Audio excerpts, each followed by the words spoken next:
Hello दोस्तों, स्वागत है आपका आपके यूट्यूब चैनल डीजे कॉमिक्स में। तो चलिए दोस्तों, शुरू करते हैं सुपर कमांडो ध्रुव की एक और शानदार कॉमिक्स विनाश के वृक्ष के साथ। दोस्तों, इस कॉमिक्स में वनपुत्र जो कि सुपर कमांडो ध्रुव का दोस्त है वो पहली बार नजर आता है। तो चलिए दोस्तों, अभी शुरू करते हैं सुपर कमांडो ध्रुव का विनाश के वृक्ष के साथ। पेड़ पौधों में भी जान होती है, इस बात का पता तो ध्रुव को बहुत पहले से था, लेकिन इस कथन को सच साबित होते हुए वह पहली बार अपनी आंखों से देख रहा था। और इस अद्भुत दृश्य को देखने की कीमत थी उसकी मौत। रुक जाओ वनपुत्र, तुम जो कर रहे हो वह ठीक नहीं है। अब मुझे न्याय करने से कोई नहीं रोक सकता ध्रुव, तुम भी नहीं, क्योंकि तुम्हारी सांस अब खुद रुकने वाली है। हजारों वर्ग मील के इलाके में फैले नेशनल फॉरेस्ट के घने जंगल अपने अंदर कितने रहस्य छिपाए हुए हैं, इसका पता खुद फॉरेस्ट गार्डों को भी नहीं है। इन पेड़ों के बीच में सिर्फ दुर्लभ जंगली पशु पक्षी ही नहीं, बल्कि कई ऐसे कबीले भी जिंदा हैं जिनके बारे में कोई कुछ नहीं जानता। हम फॉरेस्ट गार्डों की ड्यूटी है इन जंगलों के साथ साथ पशु पक्षियों और कबीलों की रक्षा करना भी है।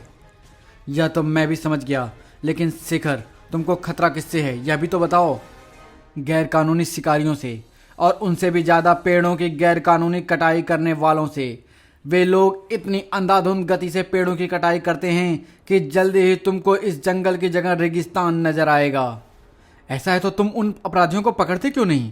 चाहते तो हम भी यही हैं ध्रुव, लेकिन हमारे लिए फिलहाल हजारों मील में फैले इस जंगल पर नज़र रखना संभव नहीं हो पा रहा है। इसलिए तो हमारे डिपार्टमेंट ने अपनी सुरक्षा व्यवस्था मजबूत करने के लिए तुमसे राय मांगी है।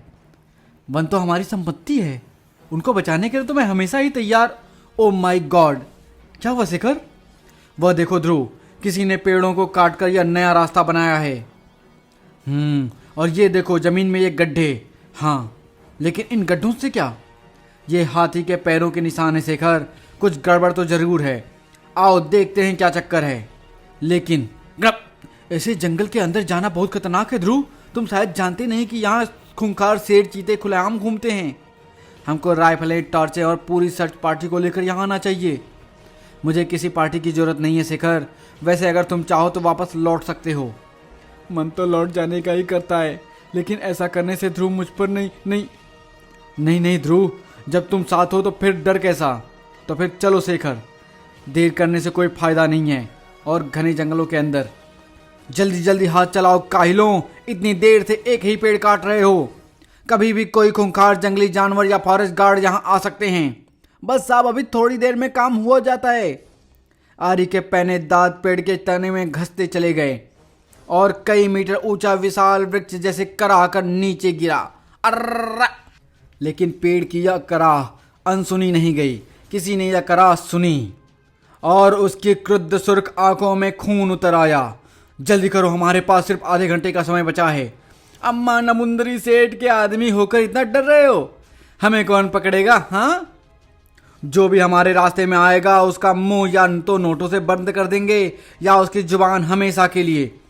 रुक जाओ हत्यारों! सबके सिर एक साथ घूम गए।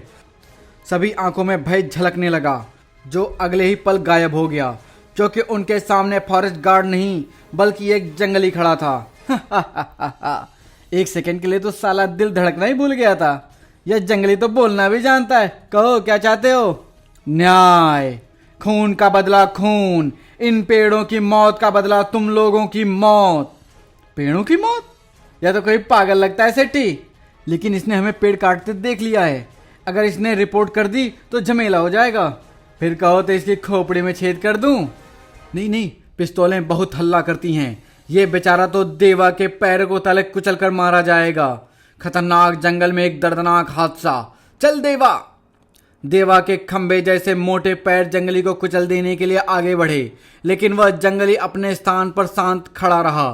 सिर्फ उसके हाथ हवा में उठे और उसके मुंह से एक बुदबुदाहट उभरी।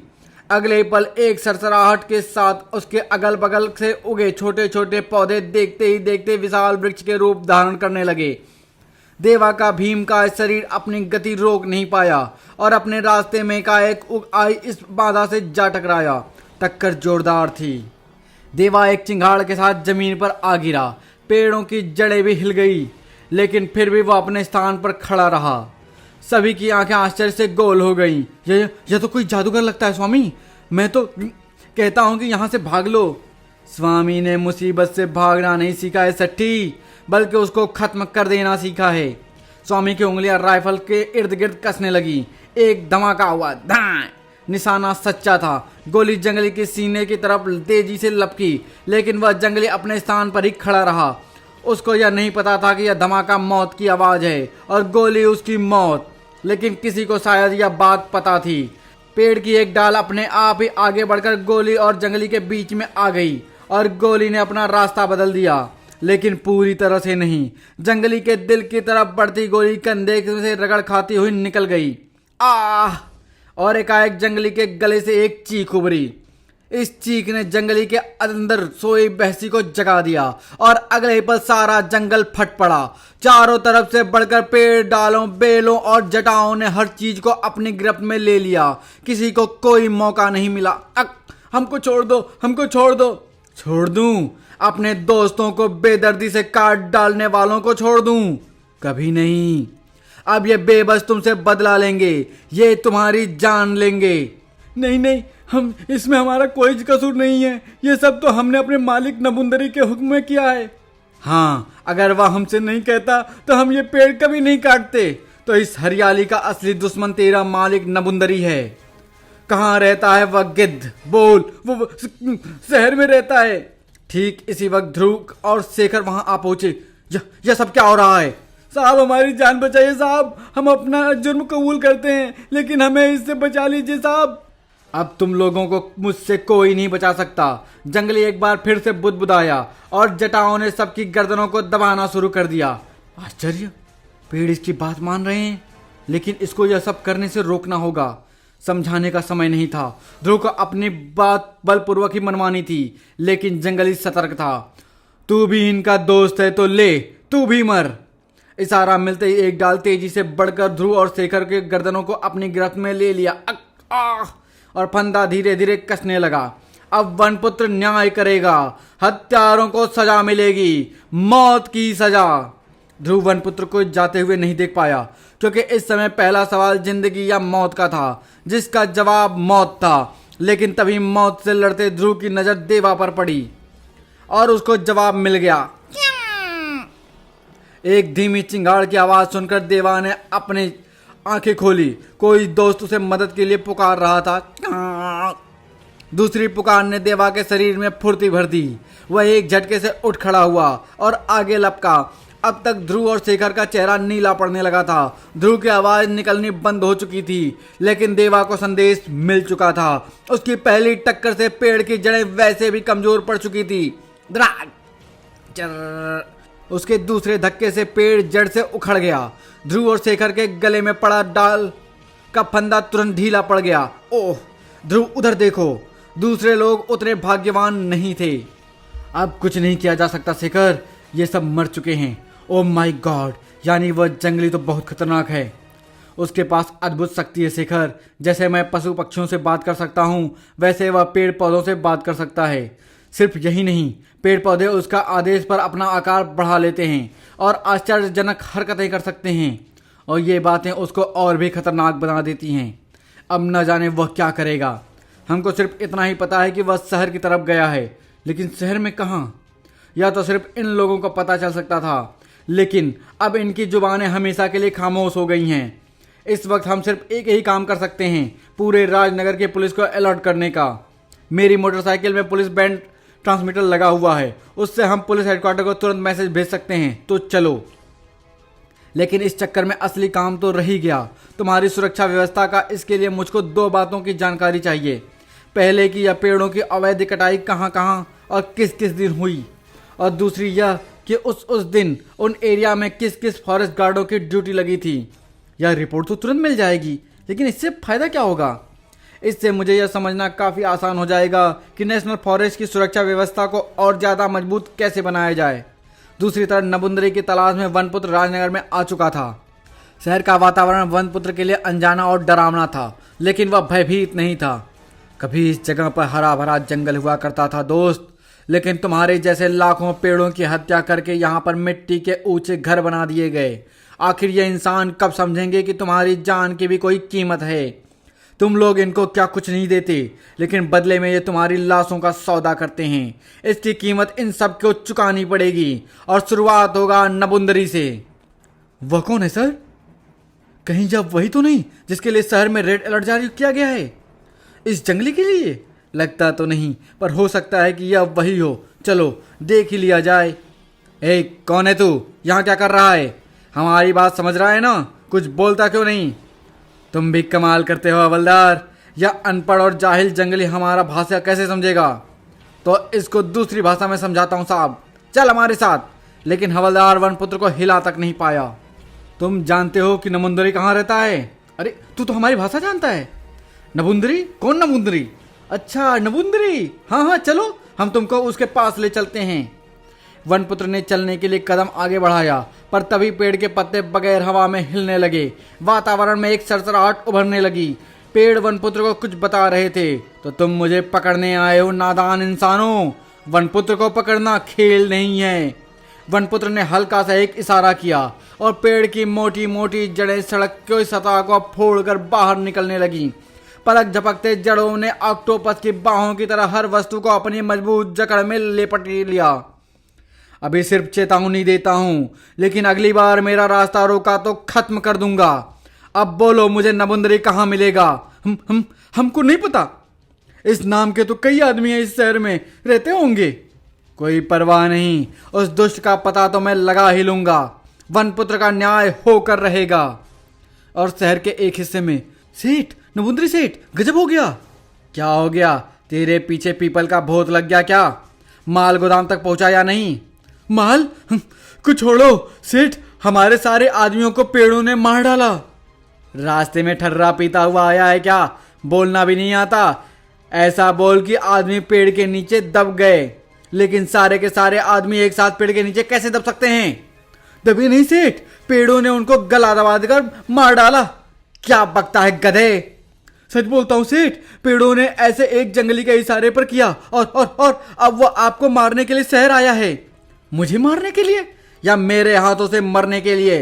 यही चंडू खाने की गप सुनाने आया था यहाँ पर, जो मुझे गुस्सा दिलाकर अब एक और कत्ल करने पर मजबूर करता है। जा भाग।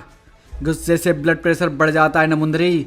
तुम्हारा आदमी 100% सच बोल रहा है। उसको यह सब मैंने ही बताया है। कौन है वे? ओहो, फॉरेस्ट गार्ड नायर। क्या मैं तेरे को हफ्ता इसलिए देता कि तू मेरे लिए गप्पे सुनाए कर? खबर सही है नबुंदरी, तुम्हारे सारे आदमी एक जंगली ने मार डाले और अब वह तुमको ढूंढने शहर में आया है। वह तुमको पेड़ों के हत्यारा समझता है। और सुनो, उसकी गलतफहमी में न रहना। उस जंगली के पास वाकई अद्भुत ताकत है। पेड़ पौधे उसकी बात पालतू की तरह मानते हैं। वैसे पूरे शहर में पुलिस ने उसको पकड़ने के लिए रेड अलर्ट कर दिया है, लेकिन फिर भी मेरी मानो तो सावधान रहना। और पुलिस हेडक्वार्टर में हमारी एक पुलिस पार्टी को उस जंगली का पता चल गया था ध्रुव।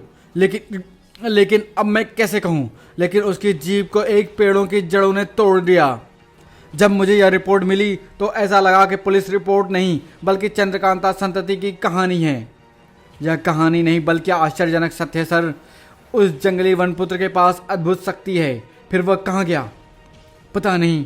कोई भी पुलिस वाला उसका पीछा नहीं कर पाया, लेकिन वह कब तक छिपेगा उसका पता तो हम निकाल ही लेंगे। वैसे अगर हमको उसका शहर में आने का कारण पता होता तो उसको ढूंढने में ज़्यादा आसानी रहती। यह पता चला क्या कि जंगल में मरने वाले किसके आदमी थे? अभी तक उनकी शिनाख्त नहीं हो पाई है, लेकिन उम्मीद है कि जल्दी ही हो जाएगी। उधर वनपुत्र की तलाश जारी थी। यह रही पेड़ों की एक कब्रगाह। यहाँ से मुझे नबुंदरी के बारे में जानकारी जरूर मिलेगी। और अंदर चलो अहमद, अब दुकान बंद की जाए। अब तुम्हारी दुकान हमेशा के लिए बंद होगी। कौन है भाई? वनपुत्र की शख्सियत किसी के भी दिल में डर बना पैदा करने के लिए काफ़ी थी। कौन हो तुम? दूसरी तरफ, ओह, यह फ़ोन भी जब जरूरी होता है तब कभी भी नहीं मिलता। किसको फ़ोन मिला रहे हो कैप्टन? फॉरेस्ट ऑफिसर शेखर को। मुझे उससे एक रिपोर्ट लेनी थी। न जाने क्यों अब तक उसकी तरफ से कोई खबर नहीं आई है। ऐसा है तो मैं फॉरेस्ट गार्ड हेडक्वार्टर जाकर रिपोर्ट ले आता हूँ। शेखर तो ऑफिस में होगा ही ना? हाँ, आजकल उसकी 24 घंटे की ड्यूटी चल रही है। वो ऑफिस में ही होगा। ओके, तो मैं चलता हूँ। रेनू भी अब ड्यूटी संभालने भी आती ही होगी। अहमद और खालिद की समस्या अभी सुलझनी बाकी थी। खामखा डर रहे हो खालिद, या तो कोई आदिवासी है। कहो कोई काम वाम चाहिए क्या, या भूख लगी है खाना चाहिए। मुझे नबुंदरी चाहिए। नबुंदरी? क्योंकि कौन नबुंदरी? वही नबुंदरी जो तुम्हारी तरह इन पेड़ों की लाशों का व्यापार करता है। पेड़ों की लाश यानी ये लट्ठे? या नबुंदरी सेठ की बात कर रहा है अहमद, जो हमें 2 नंबर वाला माल सप्लाई करता है। इसे कुछ मत बताना। मुझे तो इसके इरादे ठीक नहीं लगते। तुम तो जन्मजात डरपोक हो खालिद, बहुत नाटक हो गया। मैं इसको अभी उठाकर बाहर फेंक देता हूं। अब तू जाता है या धक्का मारकर बाहर निकालूं? अहमद का हाथ वनपुत्र को धक्का मारने के लिए आगे बढ़ा, लेकिन वहीं पर रुक कर वह रह गया। यह क्या? खालिद बचाओ! अगले पल नाजुक पत्तियों ने अहमद को हवा में उछाल दिया। अरे मर गया! खालिद ने यह भयावह दृश्य देखकर बौखलाकर कुल्हाड़ी उठा ली। भाग जा जंगली, नहीं तो तुझे भी इन लट्ठों की तरह काट डालूंगा। अभी देखते हैं कि कौन किसको काटता है। वनपुत्र के हल्के से इशारे पर एक दूसरे पौधे ने बढ़कर खालिद का हाथ पकड़ लिया। कुल्हाड़ी घूमकर खालिद के गर्दन पर आ टिकी। इसी से पेड़ों के टुकड़े टुकड़े करते हो ना? अब देखते हैं कि यह तुम्हारी गर्दन के टुकड़े कर पाती है या नहीं। नहीं, मुझे छोड़ दो। तो फिर बता नबुंदरी कहाँ मिलेगा? छाया टावर में। मुझे तेरे शहर के रास्ते नहीं पता, तुझे मेरे साथ वहां तक चलना होगा। चलूंगा, पर पहले इसे मेरी गर्दन से तो हटाओ। चलो, लेकिन याद रखना, अगर चालाकी दिखाने की कोशिश की तो फिर तुमको कभी सांस लेने की जरूरत नहीं पड़ेगी। दूसरी तरफ तुम्हारे वनपुत्र का तो कोई पता नहीं चला ध्रुव, लेकिन जंगल में मरे उन आदमियों की शिनाख्त हो गई है। कौन थे वे आदमी? वे नबुंदरी के आदमी थे, टिम्बर किंग नबुंदरी, जिसने पेड़ों की अवैध कटाई से बेहिसाब पैसा कमाया है। हम उसके बारे में बहुत दिनों से जानते हैं, लेकिन अब तक हमारे हाथों ऐसी कोई सबूत नहीं लग पाया जिससे कि हम उसको पकड़ सकें। Timber king नबुंदरी? वनपुत्र जरूर उसी की तलाश में शहर आया है, और अगर मेरा शक सही है तो नबुंदरी की जान खतरे में है। तुम्हें क्या है, खड़े क्यों हो गए ध्रुव? मैं वनपुत्र की तलाश में निकलता हूं सर, कुछ भी पता लगते ही आपको तुरंत खबर करूंगा। और फॉरेस्ट गार्ड हेडक्वार्टर में। अरे यहां तो कोई भी नहीं है, लगता है कि शेखर कहीं निकल गया। इतनी दूर आना जाना बेकार ही। नहीं, कोई आ रहा है, लेकिन पैरों की आहट सामने वाले दरवाजे के बजाय पीछे वाले दरवाजे से आ रही है, यानी कुछ गड़बड़ है। फिलहाल मुझे छिपकर स्थिति का जायजा लेना चाहिए। ऑफिस में दबे पांव घुसने वाला व्यक्ति शेखर नहीं था, और न ही उसके बदन पर फॉरेस्ट गार्ड की वर्दी थी। पीटर ने कुछ करने से पहले अभी और देखने का निर्णय लिया, और उसने जो कुछ देखा उससे उसकी आंखें फैलती चली गई। मामला निश्चित तौर पर गड़बड़ था। इस नई बात से अनजान ध्रुव नबुंदरी की तरफ बढ़ रहा था, जबकि वनपुत्र पहले ही नबुंदरी तक लगभग पहुंच चुका था। नबुंदरी यहीं पर रहता है, लेकिन तुम उस तक जिंदा नहीं पहुंच पाओगे, क्योंकि नबुंदरी सेठ को तुम्हारे आने की खबर पहले ही लग चुकी है। अब वह इस इमारत की सबसे ऊंची मंजिल पर आराम से बैठा होगा, और हर मंजिल पर उसके आदमी हाथों में हथियार लिए तुम्हारा ही इंतजार कर रहे होंगे। लेकिन अब वनपुत्र को न्याय करने से कोई नहीं रोक सकता, कोई नहीं। पत्ती धीरे धीरे खालिद की गर्दन पर कसने लगी, और एक झटके से खालिद अपने होश खो बैठा। वनपुत्र ने बाहर निकलकर चारों तरफ का जायजा लिया, और फिर अंधेरे में गायब हो गया। वनपुत्र को अंधेरे में ज्यादा साफ दिखाई पड़ता था। ध्रुव अभी भी नबुंदरी से 10 मिनट की दूरी पर था, और वनपुत्र बहुत करीब। पहरेदारों को मुंह खोलने का भी मौका नहीं मिला। मुझे यह रोशनी पसंद नहीं है, इसको कैसे बंद किया जा सकता है? जवाब में पेड़ों की पत्तियां सरसराईं। इस लोहे की रस्सी को तोड़ने से, यानी इसको तोड़ देने से रोशनी बंद हो जाएगी। बहुत आसान रास्ता है। और अगले ही मिनट एक पेड़ की डाल ने वनपुत्र के इशारे पर बढ़कर क्रैक बिजली के तार को 2 टुकड़े कर दिए। अब सवाल ऊपर चढ़ने का है दोस्त। वनपुत्र ने मुस्कुराकर एक बेल को थपथपाया, और बेल सांप की तरह बल खाती हुई ऊपर की ओर बढ़ने लगी। वनपुत्र किसी बंदर की सी फुर्ती के साथ साथ ऊपर चढ़ने लगा, और देखते ही देखते अंधेरे के साथ घुल मिल गया। बिल्ली गुल होने से नबुंदरी की घबराहट बढ़ गई। ये बिजली को क्या हो गया कामा?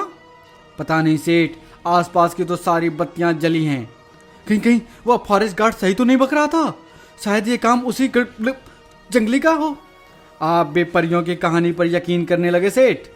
वैसे अगर वह सच में कोई है और यहाँ तक आ गया, तो यहाँ से उसकी लाश ही बाहर निकलेगी।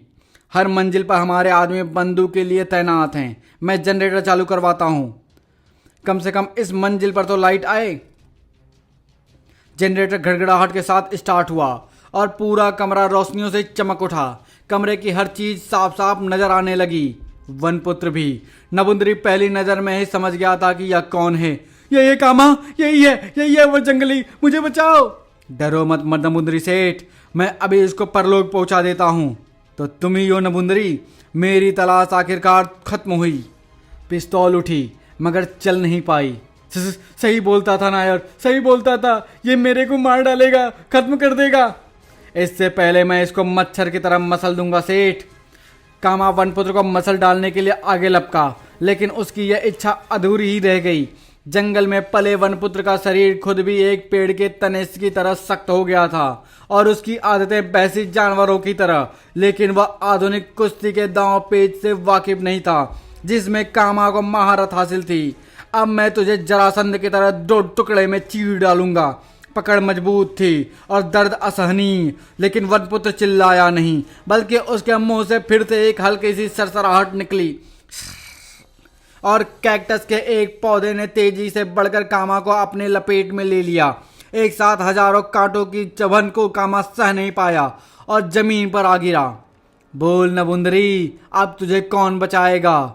बचाने वाला बिल्डिंग के नीचे तक पहुंच चुका था। ओह, यानी वनपुत्र यहां पर आ पहुंचा है।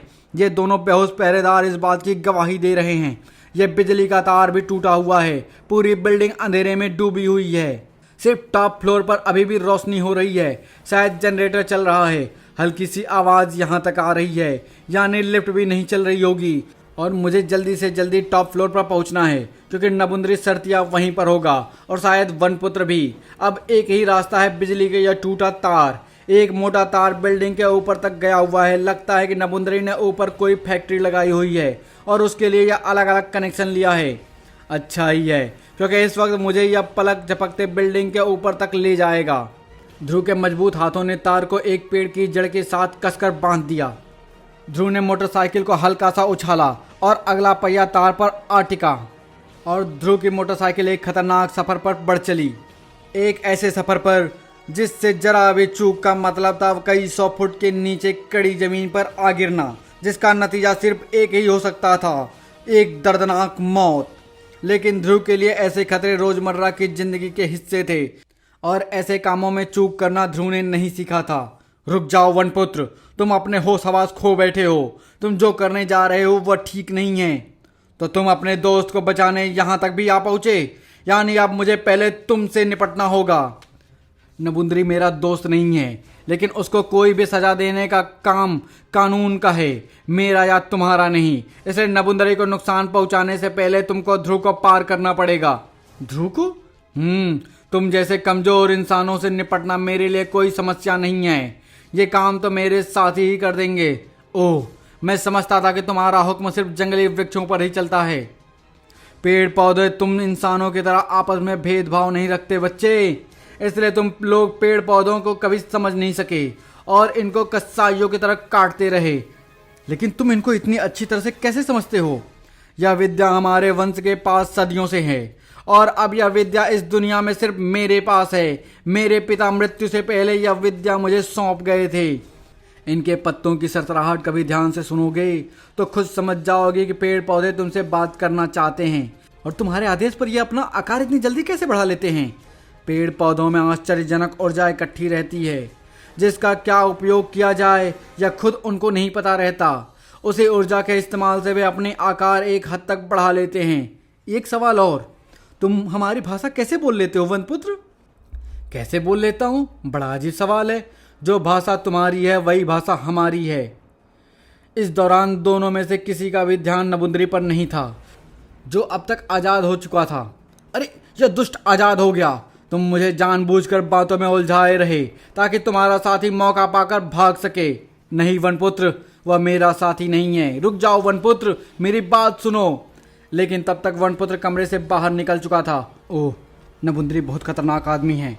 अपनी सारी शक्तियों के बावजूद वनपुत्र उससे जीत नहीं पाएगा, क्योंकि नबुंदरी उसको ऐसी जगह लेकर जाकर मारेगा जहां पर वनपुत्र की मदद करने के लिए कोई भी पेड़ पौधा नहीं होगा और मैं उसको बचाने के लिए कुछ भी नहीं कर सकता, क्योंकि इस पौधे से मुझको इतनी कस के जकड़ रखा है कि मैं हिल भी नहीं सकता।